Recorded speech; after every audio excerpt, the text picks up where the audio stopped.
Users of Reddit, what's the craziest sexy time stories you could only confess anonymously? Number 1.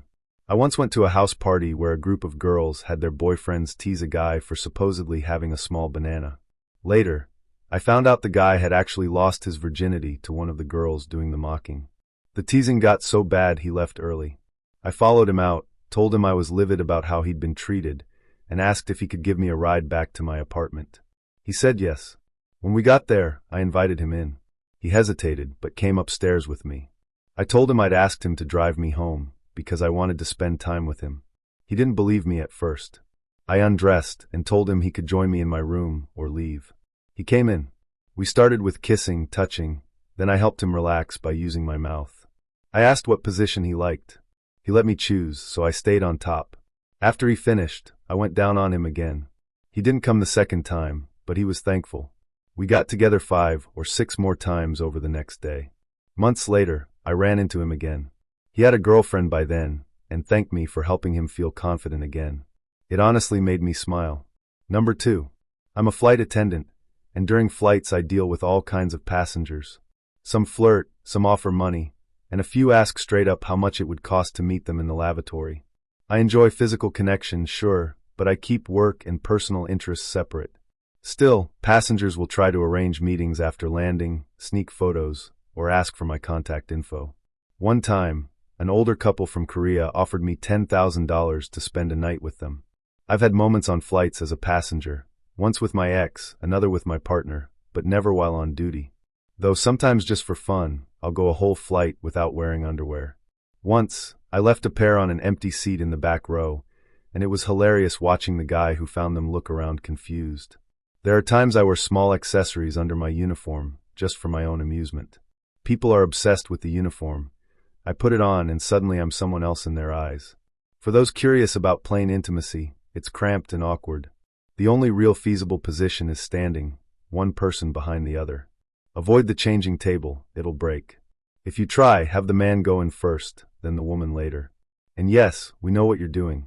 We just don't say anything. Sometimes I take a few minutes to decompress in the restroom mid-flight, no products, just quiet time. And I always keep my uniform in top shape. Number 3. This happened a few summers ago, right before my second year at university. I was 19, never been in a serious relationship, and kind of shy. I poured most of my energy into school and competed in long jump for the regional track club. Then a new girl transferred into one of my classes from another school. She had this mix of energy and calm that drew me in. The only available seat was next to mine, and that led to us becoming fast friends. I confessed that I liked her after about a month, and she gently turned me down. But we stayed close. A few weeks into summer break, she came to stay over since my mom was out of town. She forgot her swimsuit, so we didn't swim but spent the day at the beach and had dinner by the water. As the sun set, she asked to stay a bit longer. We laid on towels under the stars and talked quietly. She mentioned regretting not bringing a swimsuit. I half-joked she could take a dip in her underwear if I closed my eyes. She smiled and said, "Only if you come too." She stripped down and ran into the water. I joined her. Later that night, at my place, we were supposed to sleep separately, but she teased me about checking her out. Then she admitted she liked me too, but was scared before. I joined her in bed, unsure of what I was doing. She guided me. It was gentle, slow, and filled with whispered encouragements. That night changed everything. Number 4. I have a rather personal habit. I wear a remote-controlled ring during lectures and subtly stimulate myself, especially in classes taught by my crush, Ms. Jameson. She's this elegant brunette with long legs, always in sheer tights and heels, and skirts just long enough to be allowed. One day, my device disconnected. While reconnecting, I noticed another available device labeled Ms. J's toy. Curiosity got the better of me. I connected and cautiously nudged the settings. She paused mid-sentence at the board. I turned it off fast. Tried again. She kept teaching, but I was sure she felt it. I increased the strength while she was standing near her desk. She stumbled a bit, leaned on the board, and whispered something under her breath. I looped the pattern from low to high. She stayed composed, but I could see the subtle reactions. When I raised my hand for help, she came over and stood next to me. Her legs trembled slightly with each pulse. Back at her desk, I used the loop again, just enough to tease her until the end of class. Before the bell rang, she stood to write again, and I forgot the loop was still on. It surged up and down quickly. She leaned hard on the board, breathing through her mouth. I turned it off too late. As the class ended, I changed her device name to Enjoy Ms. J. Number 5. I don't usually tell this tale, but after bumping into her at the bookstore last week, I figured I'd finally share. This happened about 4 years ago during summer break. My best friend was hosting a small get-together before school resumed. I was sipping wine when she arrived. Let's call her Morgan. She was always overly polished, always talking about internships and her boyfriend, whom she complained about constantly. She'd also make weird flirty comments to me, and then backpedal. That night, she parked herself next to me, buzzed and too friendly. She teased me about past hookups, and then followed me when I slipped away to the guest room. I thought she was drunk, but she was clear-eyed. She kissed me awkwardly, pulled off her shirt, and asked me to help her feel better. I was reluctant, but she was vulnerable and calm. I gave in. We ended up being close, intimately, and she was surprisingly shy, letting me lead. It was quiet, intense, and she clung to me like I was the only one who understood. The next morning, I woke up to our host yelling for me to wash the sheets. Fast forward to last week, I ran into Morgan at the bookstore. She had a woman on her arm, matching rings on their fingers. Turns out she figured herself out after all. Good for her. Number 6. Back in college, my boyfriend told me about a fantasy involving anonymous physical contact through a partition. He'd read about certain adult arcades with setups like that. At first, I was hesitant, but eventually agreed, after a few drinks, of course. We drove to a small city 2 hours away. Before heading in, I insisted we hit a bar so I could get some liquid courage. Tipsy but curious, I entered the building and found a booth next to the one he'd be in. Or so I thought. I leaned into the partition and said, "Ready?" A belt buckle clicked. Then, through the opening came something, much larger than expected. I called my boyfriend's name. No response. I hesitated, confused, but curiosity won. I used my mouth, and the guy on the other side clearly enjoyed it. Afterward, I sat there stunned. I'd been with a stranger. I texted my boyfriend to meet me in the hallway, and explained everything. He laughed so hard he cried. Then we tried again, the correct booth this time. Number 7. Growing up, my neighbor was a kid named Marcus. His mom, Tara, was young and beautiful. Our parents were friends, so they visited often. I once told her she was the prettiest woman ever. I was probably 7. Years passed, and I didn't see her again until I moved to Phoenix at 23. My mom mentioned she lived there too. I reached out, and she invited me to lunch to see if I'd be a good fit for her spare room. When she showed up, I was floored. She looked the same, long hair, warm smile, curves for days. We caught up, and she offered me a room. One evening, we shared drinks and pizza. She complimented me, then showed me a sultry photo on her phone, asking, "What do you think?" I kissed her. She kissed back. I lifted her onto the counter. She was wearing tights and no underwear. Things got very intense. She guided me, and her reactions were overwhelming. When it was over, I tried to kiss her, but she pulled away and started cleaning. I went to shower, confused.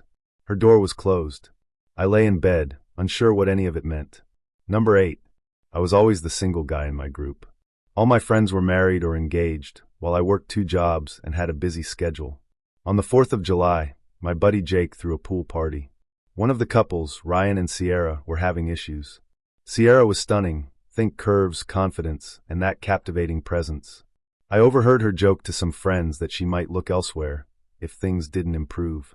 Later, she sat near me in tiny shorts and a barely there top. I noticed she wasn't wearing anything underneath.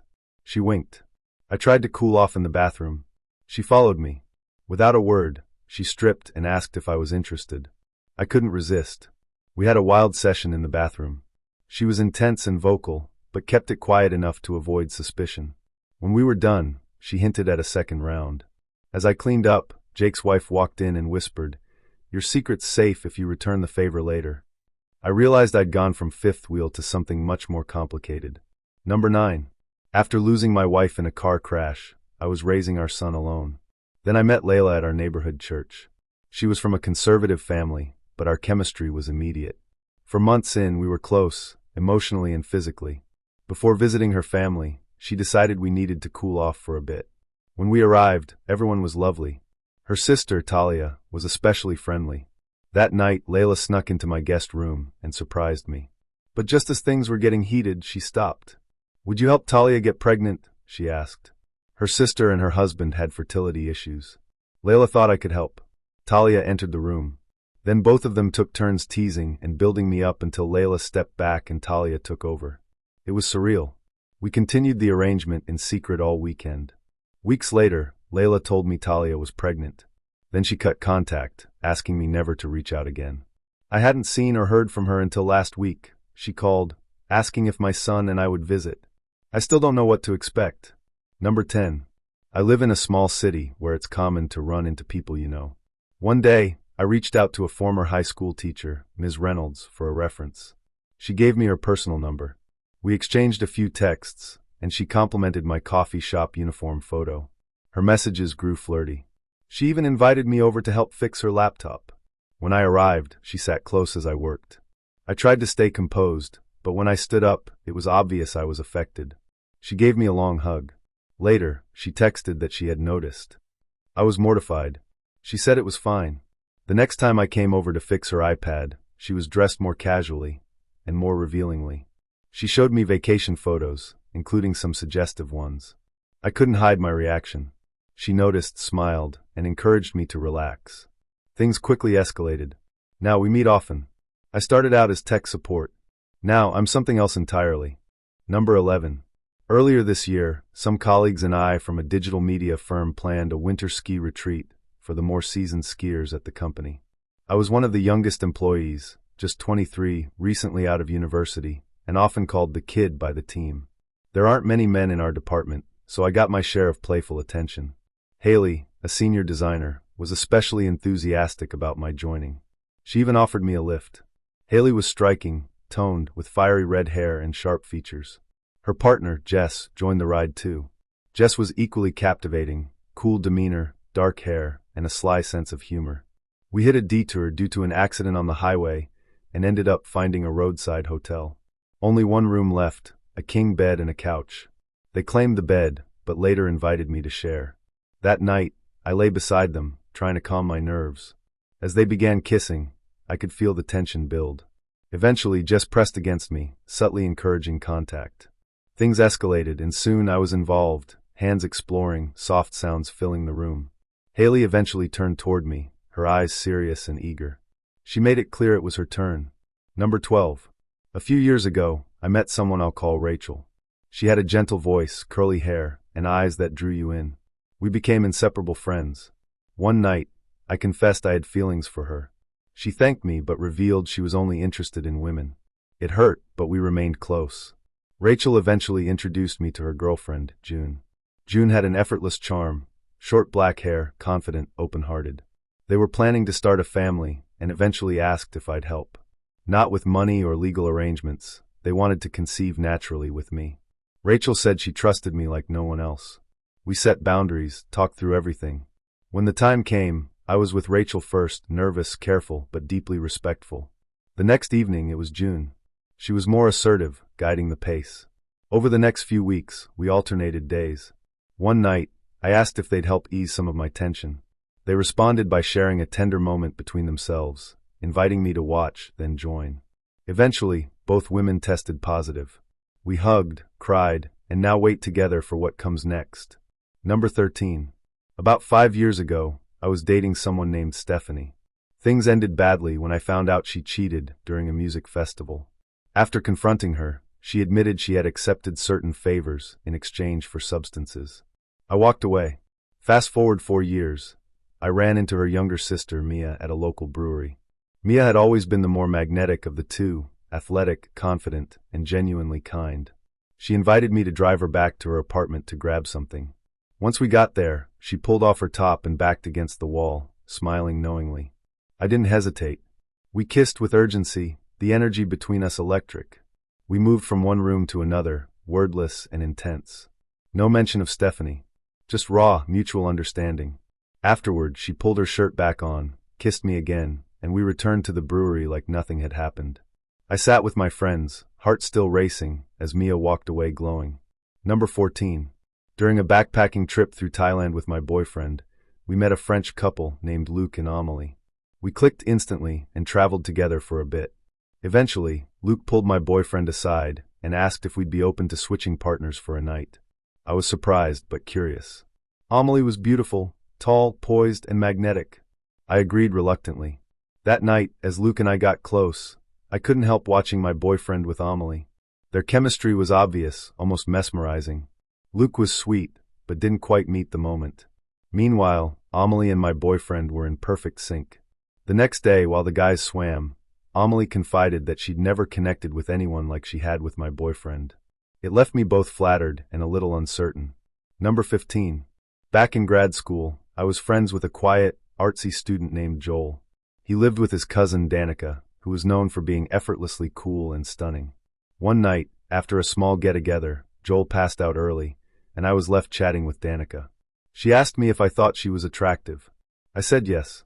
She pulled me closer and whispered, "Want to find out what the fuss is about?" I was caught off guard, but didn't resist. We made our way to the couch. She was bold and knew exactly what she liked. We tried to stay quiet, but it was difficult. The next morning, Joel had no idea. Danica just smiled at me over breakfast like nothing unusual happened. Number 16. I used to work at a tech startup where the HR manager, Elise, was easily the most admired person in the office. She was kind, composed, and intimidatingly attractive. During a company retreat, we ended up being assigned the same two-bedroom suite. One night, she knocked on my door wearing just a robe. "I forgot my charger," she said. I handed it to her, but she lingered. "Want to come watch a movie instead?" We sat close on her bed. At some point, she reached for my hand and placed it on her knee. From there, it escalated quickly. The next morning, she acted like it never happened. I returned to my room feeling like I'd dreamed the whole thing. Number 17. When I was 25, I became roommates with my friend's sister, Danielle. She was older, mid-30s, and recently divorced.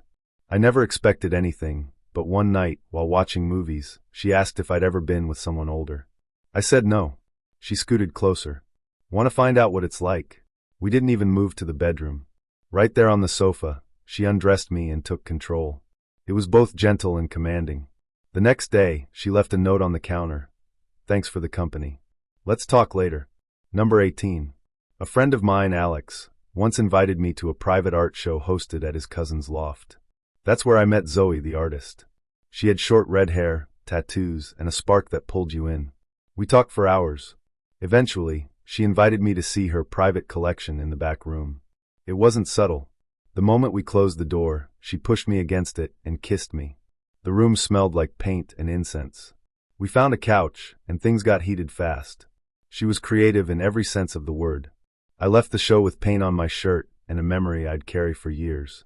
Number 19. At a wedding in Chicago, I met a woman named Nina who turned out to be the bride's older sister. We danced, drank, and ended up wandering the hotel hallways long after the reception ended.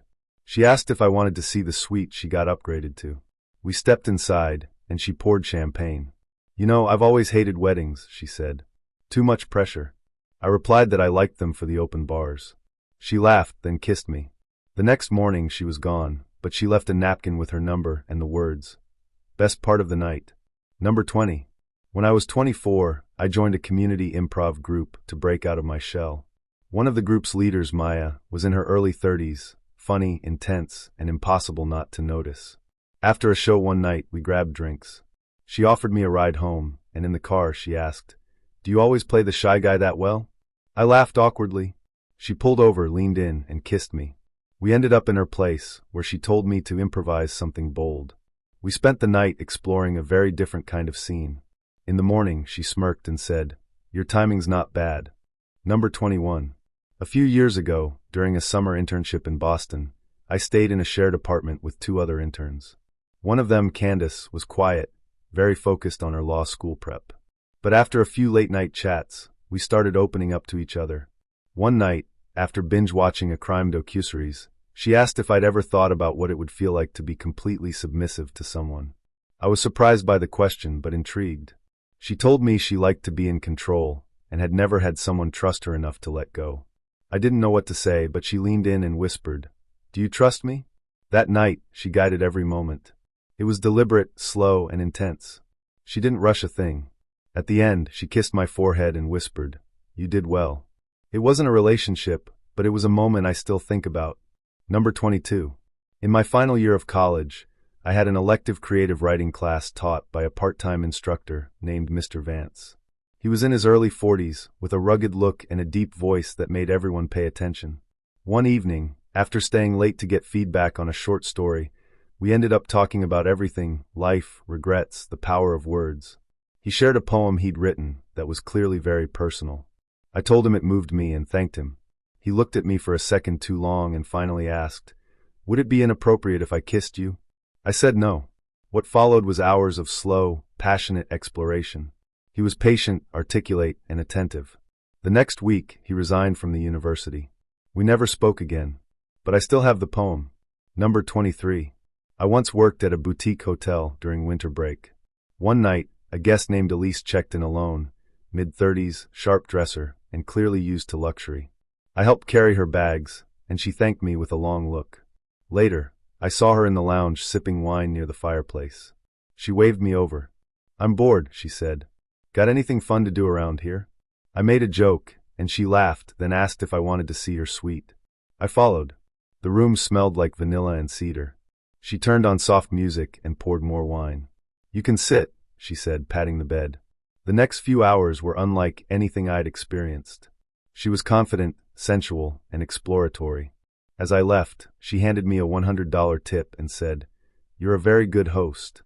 Number 24. I was at a friend's wedding in Santa Fe when I met a woman named Talia. She was the groom's cousin, visiting from New York. We hit it off immediately during the cocktail hour. She was wearing a deep green dress that hugged her in all the right places. After a few drinks and dancing, she leaned in and said, "Want to sneak away?" We found a quiet spot behind the event tent, then wandered farther until we reached a small storage building used for extra chairs. Inside, she pulled me in and kissed me hard. It was fast, chaotic, and thrilling. Afterward, she fixed her lipstick using her phone camera, kissed me again, and said, "Weddings always get me going." Number 25. When I was 27, I worked as a freelance photographer. One of my clients, a local yoga studio, hired me to shoot promotional material. The owner, Marin, was tall, graceful, and moved like she was made of silk. During the shoot, she kept adjusting her poses and asking for my opinion. After wrapping up, she invited me to stay for a private class. Just her and me. The class was slow, sensual, filled with long eye contact. At the end, she came over to adjust my posture, then whispered, "You have great energy." The next thing I knew, she was kissing me. We ended up tangled in yoga mats and towels. She later joked, "Now that's what I call a deep stretch." Number 26. I was visiting a friend in Vancouver and decided to spend some time at a local co-working space. It had a coffee bar and a rooftop lounge. One afternoon, I met Lena, a web developer who worked remotely. She was witty, sarcastic, and had an infectious laugh. We started chatting regularly. She'd bring me pastries, I'd save her a chair. One time, as the sun set over the skyline, she asked if I wanted to see the view from the storage level, technically off limits. I followed her up. The view was decent, but she wasn't interested in the skyline. She pressed me against a dusty window and kissed me. We didn't have long, but it was intense, rushed, and unforgettable. We returned to our desks like nothing happened. Number 27. During a road trip up the Oregon coast, I stopped at a small inn for the night. The receptionist, Ivy, had a soft voice and wore a faded band t-shirt. When I asked for a room, she smirked and said, "Only one left. It's got a hot tub." I asked if she ever used it herself. "Not allowed," she replied, "but I've broken rules before." After checking in, I ran into her again while grabbing ice. She asked how the tub was. I said it was lonely. "Want to fix that?" she asked. She joined me in the suite 10 minutes later. We didn't even make it to the tub until after. That night, I learned what it meant to feel completely seen by someone I had just met. Number 28. In my mid-20s, I joined a local running club. One of the regulars, Maxine, was older, maybe mid-30s, with a lean build and a mischievous smile. She always teased me for being the slowest in the group. One rainy evening, we were the only two who showed up. "Guess it's just us," she said. We ran through empty streets, soaked and laughing. Afterward, we ducked into her car to warm up. She offered to drive me home. On the way, she pulled into a parking garage. "Mind if we stay here for a bit?" she asked, turning toward me. She climbed into my lap and whispered, "Bet you're not slow at everything." She was right. Number 29. While traveling through Spain, I stayed at a hostel in Seville. One night, there was a rooftop party with travelers from all over. I met Isla, a solo backpacker from Turkey. She had a quiet confidence and an easy laugh. We talked for hours, and eventually the crowd thinned. She invited me to her bunk, which had a curtain for privacy. We whispered, kissed, and explored each other carefully, trying not to make noise. It was tender, almost reverent. The next morning, she was gone, left a note in my shoe that said, "Thank you for the stars." Number 30. My best friend's brother, Nate, and I never got along growing up. He was older, cocky, and always teasing. Years later, we ended up at the same New Year's Eve party. He looked different, calmer, more thoughtful. We wound up talking alone on the balcony. "I always thought you hated me," I said. "I didn't," he replied. "I just didn't know how to talk to someone I liked." That stunned me. A few minutes later, he kissed me. We ended up finding a spare room. The countdown to midnight happened while we were tangled up. When we came out, no one even noticed we were gone. Number 31. During my sophomore year, I was part of a study group that met every Thursday evening in the campus library. One girl, named Priya, was quiet but sharp. She always wore oversized hoodies and had a dry sense of humor that caught me off guard. One night, everyone else bailed, and it was just the two of us. We decided to keep working, then grabbed boba afterward. As we sat under a streetlight near the dorms, she looked at me and said, "You're not as clueless as you pretend to be." I asked what she meant, and she leaned in and kissed me. Her hoodie slipped off her shoulder and revealed a tattoo I hadn't noticed before. We ended up in her dorm room, where things unfolded slowly, like pages turning. It was quiet, thoughtful, and surprising. We never talked about it again, but we stayed in the study group all semester without missing a single Thursday. Number 32. I once dated someone who lived in a building with a shared rooftop garden. One early evening, we were up there alone, surrounded by string lights and the smell of basil and lavender from the planters. She leaned against the railing in a sundress, sipping white wine, and said, "No one ever comes up here this time of day." I took the hint. We started with soft kisses, then gradually things progressed. I laid her down on one of the lounge chairs, the breeze catching her hair. She whispered, "You better be quiet," but she wasn't. We stopped only when we heard the elevator ding. She adjusted her dress with a grin and said, "Best use of this space yet." Number 33. My roommate's cousin, Leo, came to stay with us for a week over spring break. He was tall, charming, and had this effortless way of making everyone laugh. One night, we were the only ones home, and we ended up watching a horror movie. He admitted he hated scary films, but liked the excuse to accidentally grab someone's hand. I laughed, but he did it anyway. When the movie ended, we sat in silence for a bit. Then he said, "I know I'm leaving soon, but would it be weird if I kissed you?" It wasn't. That kiss turned into a long night of whispered stories and tangled sheets. When he left 3 days later, he hugged me tighter than I expected and whispered, "That was the best part of my trip." Number 34. Back when I worked at a bookstore, we used to have quiet nights where almost no one came in. On one of those evenings, a regular named Dana came by. She always browsed the poetry section. That night, she asked if I could help her find something a little more intense.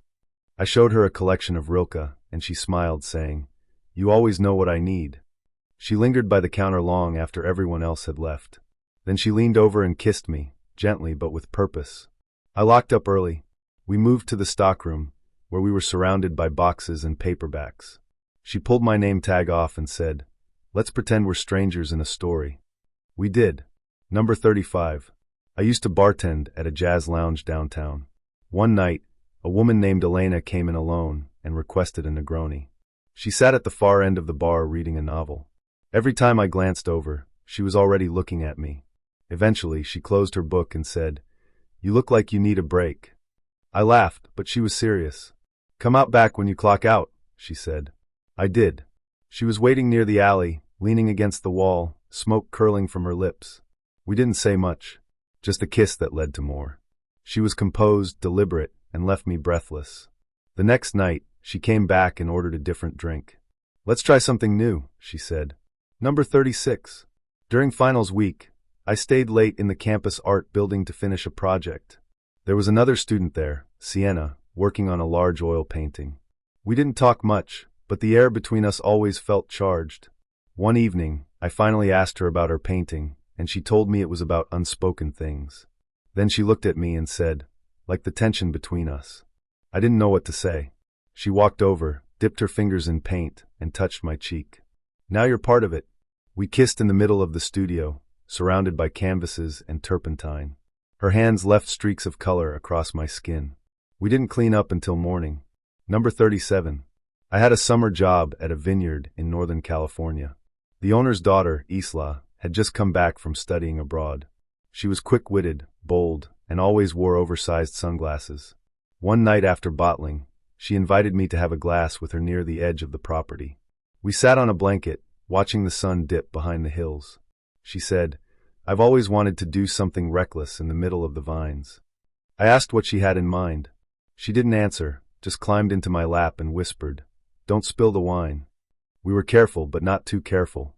At the end, she toasted, "To sweet things that don't last." Number 38. At a tech conference in Denver, I met someone named Marcus. We'd been at the same workshop and ended up chatting over post-event drinks. He was charismatic, with a laugh that made you want to hear it again. After a few rounds, he invited me to his hotel to compare notes.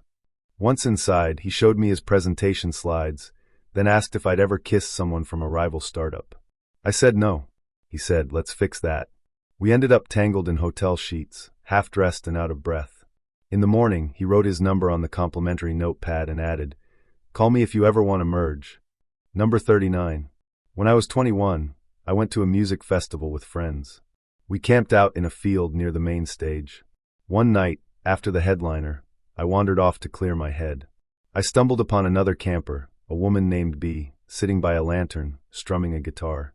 She offered me a drink and a place to sit. We talked about music and life. She said, "I like people who listen more than they talk."